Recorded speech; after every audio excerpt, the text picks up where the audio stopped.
I'm back again. So, as you know, I'm a student here at Millersville who was diagnosed with dyslexia about 11 years ago. I was 7-ish when we really started to notice it, but I'll talk about that more later. But as mentioned, last year I shared my journey with dyslexia, and this year I came to tell you all about my teachers and how I owe my successes to them, but also how teachers can create a more inclusive classroom environment for kids with learning differences. Now parents, your support obviously is absolutely critical, but your kids spend a large amount of their young lives at home, or at school, I'm sorry. And most teachers really love teaching, and they want the kids with learning differences to succeed. They want all of their students to succeed, but they might not know how to best help the students with learning differences. So today I wanted to tell you all about my teachers, Miss Cook and Miss Turner. So Miss Cook was my second grade teacher. She's a very kind woman who truly changed my life. At the ripe old age of 7, I was already struggling to keep track of my schoolwork. Let me rephrase that. I had no idea what I was doing. I still don't understand why we have silent letters. Regardless, I felt inferior to my peers, and I was looking at my friends who were already reading levels ahead of me. I couldn't and still can't spell, and on top of that, I was already contemplating how on earth I was going to succeed in life if I was just 6 years old and already falling behind. So I spent 1 week in Miss Cook's classroom before she recommended I be tested for dyslexia. Now, that singular act made Miss Cook a good teacher, but Miss Cook went beyond that. As I was being diagnosed with dyslexia and my school district was claiming I didn't have a learning difference, Miss Cook took matters into her own hand. Not by battling the school district or giving me extra lessons in spelling or reading and writing, but Miss Cook did something really simple. She gave me a nickname. For the entire year of second grade, I was known as Miss Math. Now you might be thinking, okay, how does this change anything? You still couldn't read, write, or spell. And that's entirely true. Miss Cook didn't teach me how to read, write, or spell because she wasn't a special education teacher and she didn't have the tools that she needed to teach me. Math was the only subject that dyslexia didn't touch. It was the only subject that I was proficient, if not superior in. When she called me Miss Math, it felt like I was succeeding in my education for the first time.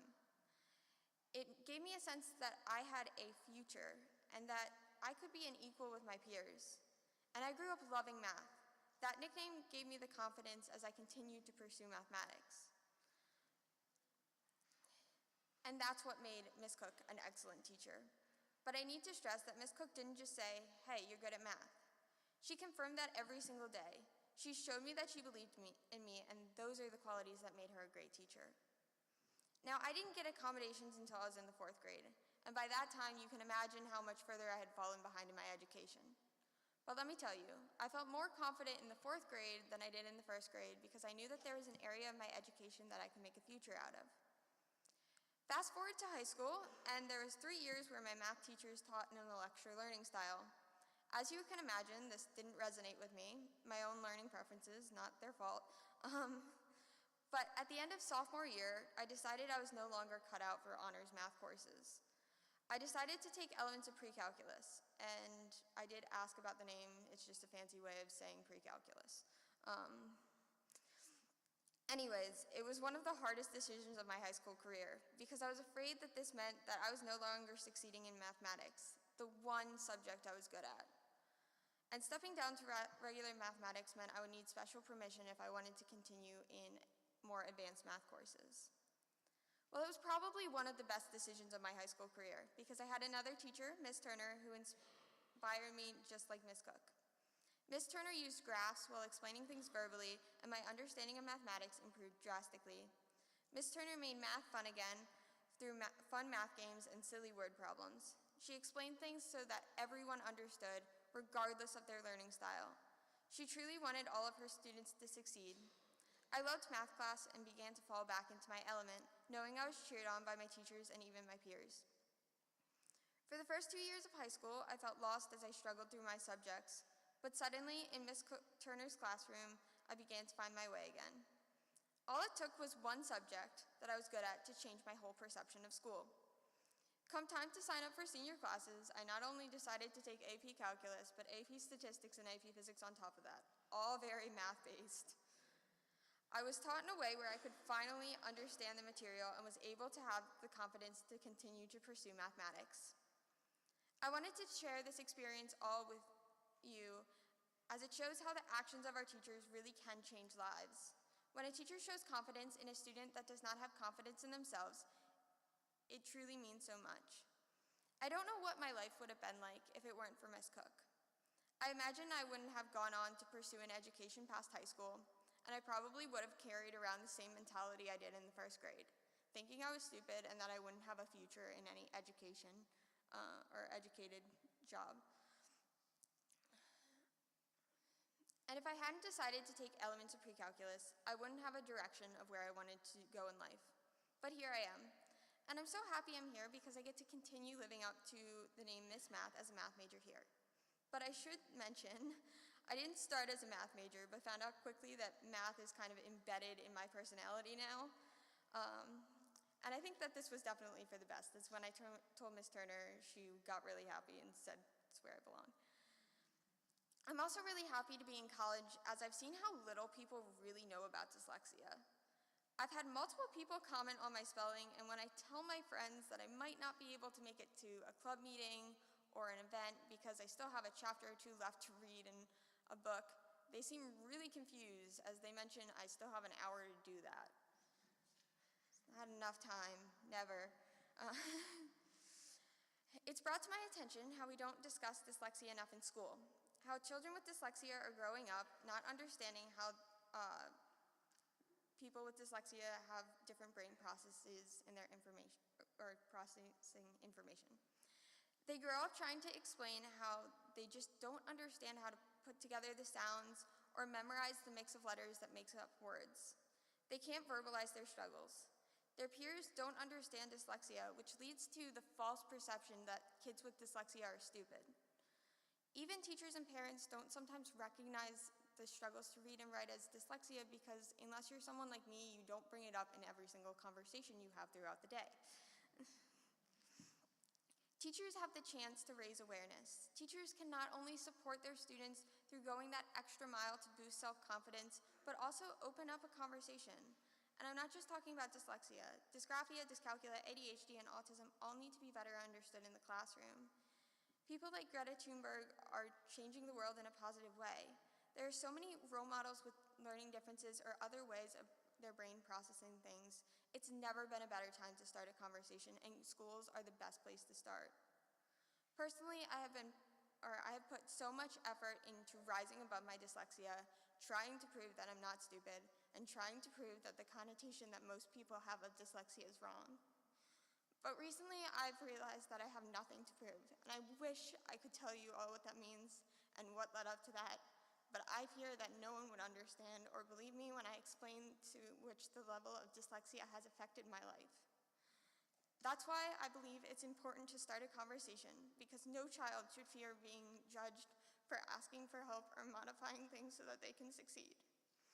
I've had too many of my peers with learning differences say that they don't want accommodations because they fear that they'll be judged. I'm so tired of the stigma, and I know everyone with a learning difference is too. In conclusion, teachers can truly make a difference and are not only changing the lives of students with dyslexia by encouraging them to pursue subjects they love and teaching in a way that resonates with all students, but also opening up a conversation about learning differences so that everyone is more understanding about the different ways of learning, which creates an inclusive learning environment. You may not have all the resources you need to help a student with learning differences, but you can act as an emotional support and be understanding of people with learning differences. My last words to all the teachers and future teachers out in the audience is strive to be like Miss Cook and Miss Turner, and you'll make a difference.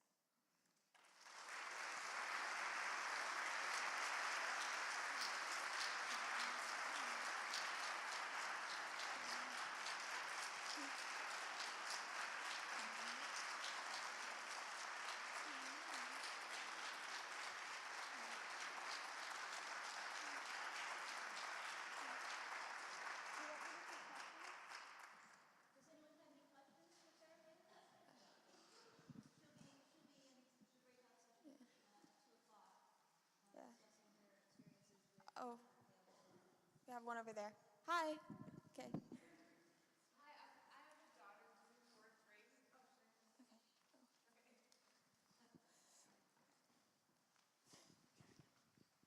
Hi, thank you so much for sharing your story. My daughter's in fourth grade, and she was, we just got her official diagnosis right before she started fourth grade, and she has a really hard time asking for help because a lot of times she doesn't even know when she doesn't understand something, because if she's reading it and a key word is wrong, she doesn't necessarily know that that word changed the whole understanding of it. So I'm curious, at what age did you feel like you found your voice and you felt like you could ask for help when you needed it? That's actually a really good question. So I think I ended up going into special ed in the fourth grade, and I think just having that and knowing that that was like the standard kind of prepared me to go and ask for help as I went on. I actually, after 7th grade, I think I was no longer in special ed. But I think it's definitely hard because it wasn't a special ed classroom, but we had a special study hall for kids with any type of learning difference. And I was really resilient for, this was even in high school, to getting their help and taking their information. There was something that they had at my school, and they called it the one binder system. And I hated this idea. I was like, I'm not carrying all of my papers around all day. But I think that it kind of comes with just, there's a point in time where it really starts getting in your way, and then you kind of realize you have to adapt to it. Unfortunately, that's at least how it happened to me. I kind of had to realize that I was falling behind a lot. I will say that in terms of kind of misreading things, I still do that, unfortunately. But I think one of the big things is just to know that a lot of kids, especially kids who succeed in life, or in school, I should say, regardless of whether they have a learning disability or not, do go to their teachers for help. And I think pointing that out to kids might encourage them to go because, and get help, because it really is not only just for kids with learning differences, but everyone who doesn't understand what it's like. And I think as someone with a learning difference, you know that you have to go there more often, but it's just kind of like getting over that initial I have to go to my teacher 3 times more often than everyone else, and it sucks, but it's something that you know you have to do. Anybody else? Any other questions? Oh, hello.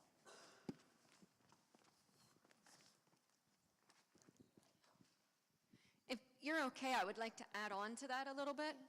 I was diagnosed when I was in elementary school as well, and it's more coming into an understanding of what your needs are. So if you're helping your child, say, this is what I need to be successful, it's a lot easier. So then when I was in high school, I was able to be like, okay, this is the service that I need. I need to go to a different room to take a test. That helps me. And I really started embracing it, I would say, when I had to take the SATs.